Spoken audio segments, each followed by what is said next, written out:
What's up, Watchtower?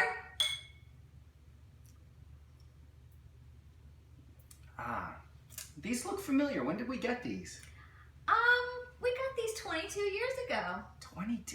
22 years ago? Yes, we did. What's today's date? Well, it's May 14th. May 14th. 2016. Oh my goodness. Did you forget? We've been married for 22 years. Yes, we have. Today is our anniversary. Happy anniversary, babe. Happy anniversary. This is the good stuff. So we just thought that being that it is a nice day for us, that we would kind of recount the stories that we have, because we realized in talking yesterday that we've actually been married longer than we were not married. So we got married when we were almost 21. Yeah, I was 20 years old, and now I'm 42. So we've been married for 22 years, and that's more than half my life together. But the interesting thing is that we wanted to kind of talk to everybody about is that we have been pretty much out of the Jehovah's Witness organization now for about 10 years. So we have a really interesting perspective on what it's like being a Jehovah's Witness being married and what it's like leaving the organization and being married. Yeah, so we wanted to talk about that a little bit and share some of our stories with you guys. And what are, and I'm setting you up for this because I know, what are some of the things people ask you when you're not a witness anymore and you're married?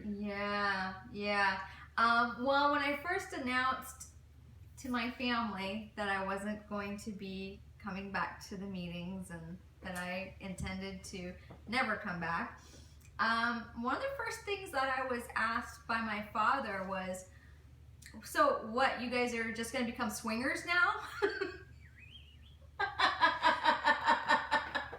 It's not the first time we heard that one. No, apparently anybody who leaves the organization are going to be swingers. They're going to be debauched and lose morals and have no morals whatsoever. No morals. So the other question that we got is, so are you going to join another church? That came from your father. Absolutely. Well, your dad asked that too, didn't he? You gonna join another church? I don't think he did, but his dad kind of cornered me when you weren't around. Oh, yeah. So, anyways, so we just wanted to talk a little bit about what changes we've noticed in our marriage over the past 10 years versus when we were witnesses. And mind you, as witnesses, you are to be, following the scriptural counsel about how husbands are to be and how wives are supposed to be. Yep. And the rules are laid out in black and white for you. The rules are laid out. Your path is already set. And if you follow those guidelines and scriptural principles, then you're supposed to really have no problems whatsoever as a married couple if you're both doing what you're supposed to be doing. And if you do have any kind of problems, then it's probably a spiritual weakness that has led to some kind of a problem. I don't care if it's problems at work, problems with your health. As a matter of fact, we'll get into that later. Yeah, it just could be anything. There's, a reason for it, and it's usually spiritual. So, we've had, ups and downs just like everybody else. And, marriage is work, and we've never said that it's been easy for us because it's been anything but. Well, you make it sound like it's been terrible, but. No, it hasn't been terrible. Plenty of ups and downs, though, just like everybody has. And it could sometimes even things beyond our control that cause the ups and downs, things in life that just happen, things you have to deal with. But we noticed that a lot of the challenges that we experienced in our marriage had to do with unrealistic expectations of each other, as accords with the scriptural principles that we were supposed to be living by. And part of that was, I know from my point of view, was very challenging to look at other witness brothers who were taking the lead and who were, reaching out for appointment and feeling very disappointed and frustrated with Mike that he wasn't taking, that he wasn't reaching out for privileges and so it led to a lot of frustration, and that leads to fighting, and I can directly see how I was judging you a lot back then, based upon what I thought you should be doing. And maybe, well, it was just when we first started dating and talking about getting married, I was really trying to do all the right things, and we even tried a family study, even though it's just the two of us. And you want to talk about an uncomfortable situation. It was just probably one of the more awkward things that I've ever done in my life is try to have a family study with someone who has done more research than me. And at the time especially, I would say she knew way more than I did about every one of these subjects. And yet, just because I'm a male, I'm expected to be the one who takes the lead. And I think that we probably see that a lot in the congregations too, that the sisters are in many ways more knowledgeable about certain subjects. They've researched things, and I don't know, that's just the impression I get. I get that sometimes that impression that the sisters maybe have more insight in certain things. But it definitely led to some difficulties. Yeah. And also being a witness, being so repressed by this religion and trying to control not only how you behave, but also how you think, led to, I would say, a lot of, thinking about taboo things. And not necessarily just with us, but we had a lot of people get married around the same time we did. And out of all of those people, I mean, there's got to be at least 15 people that got married within the year before us and the year after us. Yeah. And I can only think of 2 couples that are still married. Yeah. And one of them are witnesses and the other isn't.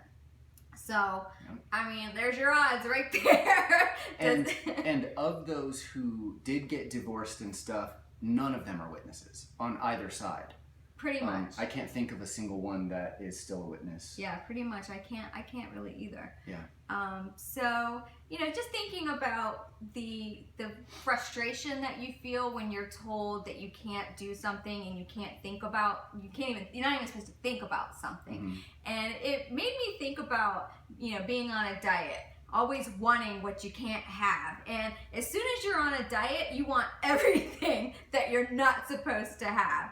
And, I remember being on many diets in my life. By the way, I don't diet anymore. Watch my Adventures with Robin channel and you'll find out why. But either way, once you stop, once you give yourself permission to think about and do whatever you want to do, your own moral compass will take over. And you'll realize you don't want to do those things anyways. You don't need a set of rules in order to be a good person and lead a happy, productive life. Mm-hmm. The thing, and I just kind of thought about this as well, is that we've already done a video that talks about how, especially when we were young, that people in the organization are kind of encouraged to tell on each other if one is doing something that they shouldn't be doing or something like that. And not only does that happen within marriages, but because of the way the rules and guidelines are set up so clearly, so black and white for men and for women and for children, what their roles are, it almost reduces a marriage to a child-parent relationship in some instances. Like, for example, let's just say Saturday morning comes, I get up to go in service, you don't want to go in service, so you don't go. Mm-hmm. So I go out in service and I'm like, go out in service by myself. Get home, you're up, chilling out, hanging out, having fun. TV. I say, if you were too sick to go in service, how are you feeling great now? And and this is an adult. I'm an adult married to an adult, and I'm talking to her like she's a 4-year-old child. And this is, I can't remember that instance actually happening. It was just an example, but certainly stuff like that has happened. Mm-hmm. Instances where, my wife had a lot of friends all over the state before we got married. Guys, girls, just all kinds of people. And when we were first married, her maintaining those relationships with friends who are literally just friends made me feel uncomfortable, made me feel that there was a sense of impropriety going on because of all the guidelines that the Jehovah's Witnesses put forward for married women. It's inappropriate to maybe be talking to another man or this, that, and the other. And those ideas didn't come from my head. Those are the ideas that were put in my head since I'm a kid. Now that we are, and I mean, I'm not proud to admit it. I mean, I definitely was a more jealous person. I don't think it was like the most extreme kind of jealousy, but no jealousy is a positive attribute. Jealousy is not a positive attribute. So unfortunately, I can say that I was a more jealous person, a more possessive person, a more, judgmental person. I was just kind of a jerk. I think we both were. We were both judging each other. And, I started to realize just a couple of years ago that, first of all, he had stopped playing paintball for a few years.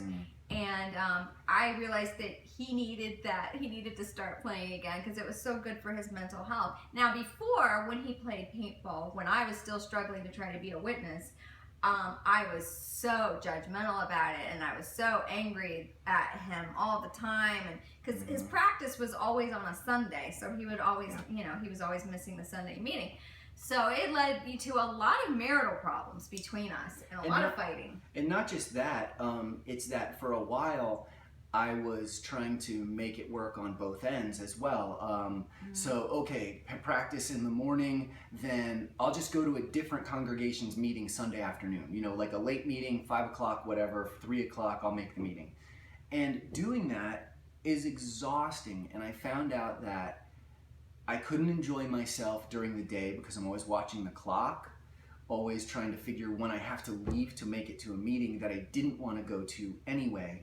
So, me trying to make her happy was making myself unhappy. And I wasn't doing anything wrong. It's just that, because of the restrictions and the rules and the, No, you weren't doing anything wrong at all. I was the one that was wrong.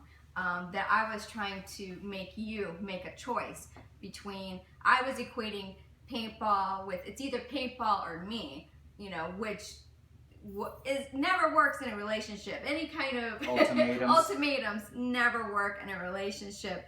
So he had quit playing for a few years, and then about 2.5 years ago, I started encouraging him to start playing again because I knew how good it had been for his mental health to be able to do that.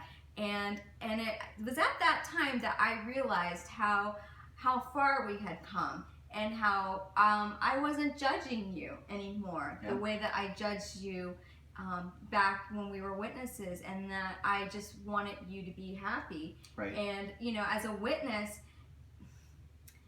we both had this experience with our parents separately. We both asked them when we left, would you rather that we continue to come to the meetings and be absolutely miserable, depressed, sad, really not believing it, but come anyways and pretend to, or leave and really be happy? And they both said they'd rather us be witnesses. Yeah. Yeah. So it's, and for those of you who are current witnesses or who have kind of faded away or are fading away, you wonder, how is this gonna affect my relationship? The only thing I can say is that it has made our relationship better. I mean, the reason we got married anyway is that we loved each other. So that, thank goodness we had made good choices, because after all this time, we're still in love with each other, and it's not, the trust is there, and we just want each other to be fulfilled. And no one person, no one marriage mate can fulfill everything you want in your life, everything you want in the world. It's not possible. And there are certain things you have to achieve on your own. There are certain goals that everybody makes for themselves that are their goals, their personal goals. And to string two people together so tightly by the rules that they're bound by, and by the disapproving looks that you get if you don't follow the rules, that's no way to live. That's no way to have a happy life. That's no way to be a complete person, to offer into a relationship. You know, a whole, complete, happy person is the best person to have for a partner. You know, not somebody who's ultra needy or any other kind of a negative thing. You want a happy whole person to be your partner. Right. I mean, that's a good lesson for witness, non-witness, anybody. Yeah. But, you know, while you were saying that, it made me think about the JW broadcasting where they had the video about the couple who, you know, were successful by worldly means. They both worked full time, and then they decided to sell their house and sell all their belongings and enter the full-time pioneer work together, and they started a window washing business. Yep. And in the video, it was like showing them they're spending all their time together. They're in the ministry together. They're working together. They're going to the meetings together. They're studying together. Yeah. And I thought, well, that's a recipe for disaster. Yeah, it's not healthy to be with one person that much. It would be like, hey, do you remember? Oh, something happened to me the other day, and you'd be like, yeah, I was there. With you. I was there. You have nothing to offer each other, you know, when that's the case. So it's just really interesting. And, you know, we actually made a choice, and it's kind of funny that it worked out the way it did, but we didn't get married in a Kingdom Hall. No, we didn't. No, didn't want to. We didn't want to. And it was my dream. There was a beautiful Japanese gardens down here where we live, and I always wanted to get married there. So when I told my parents, I'm not getting married in the Kingdom Hall, I want to have it at this park. Well, they had a complete conniption. Yep. Oh, people are going to think you can't get married in the Kingdom Hall. Yeah, it was a really big issue, and it was one of the first times that we just had to kind of stand up and say, we don't care if you like it or not. We don't care if you pay for anything or not. This is what's happening. We're not having it in a Kingdom Hall. We don't want to look back in 10, 15. Like, I am so glad. Oh, if I had to look at those pictures now and see us standing in front of the yearly text in an old 1994 all mauve and beige Kingdom Hall with terrible lighting. Oh, it's awful. And don't you know, people told us for years that was the most beautiful wedding we'd ever been to. That's because it's the only Jehovah's Witness wedding they'd ever been to that wasn't in a Kingdom Hall. Yeah, it was a nice day. It was beautiful. It was sunny. It was great. And I said, I don't care what people think. I want to get married where I want to get married. And, you know, you can have control over everything else. Really, I delegated, like, I gave up control. I said, you can plan the food, you can plan everything else, but this is all I want. I just want to get married here. Yeah. So that's what we did. But, you know, the lesson that we have learned, and it's become so clear to us over the past few years, is how we've started to allow each other, and really, I mean, we've come so far, of allowing each other to be who we are and pursue the passions and goals and dreams that we have. And sometimes those are together, but a lot of times they're separate, and there's nothing wrong with that. It makes you stronger, and we stop judging each other. Yeah, and that's, I think, something that people who are married and who are Jehovah's Witnesses, who have always kind of lived by that law structure, by the structure of that religion, that I think that if the people were really, truly honest, you would say that there are things that are just unfulfilled, things you can't do. And it might not even be anything wrong. It might be the dude may want to play golf in Augusta and drive up with friends or something, but maybe his wife doesn't feel comfortable about him going out of town with friends, and maybe that'll never happen. Something so generic as going out of town with buddies to play golf or something, you know? And the simple judgments that fall upon a person for wanting to take a weekend off and go somewhere. Well, you're gonna miss service in the Sunday meeting, you know, and you know, so those kind of decisions, they affect your life. They affect the quality of your life. And as grown adults, you don't have to answer to anyone. No. You know? Yeah. So this is our journey, and I hope that we've shared something that will resonate with some of you. And yeah, so we are just happy to be celebrating 22 years and free and happy. Yeah. And everything is so great. We'll see another 22 years. Yeah. For anyone out there who's kind of thinking about where their relationship could go, worried and or scared, if you're married because you love the person, then be each other's support system and make it happen. It's going to take changes along the way. Not all going to be easy, but once you kind of free your mind of all of the indoctrination that really was just ground into you, once that's gone and you can start really feeling free and comfortable with your own decisions and your own thoughts, then live your life the way you want to, in a moral way. Like, don't hurt other people, but anything else goes, you know. Be a good person and be a happy person and live your life, and we want that for all of you watching. So yeah, we do. This is to you guys. Hope everyone has a great life. Thanks for watching. Take care.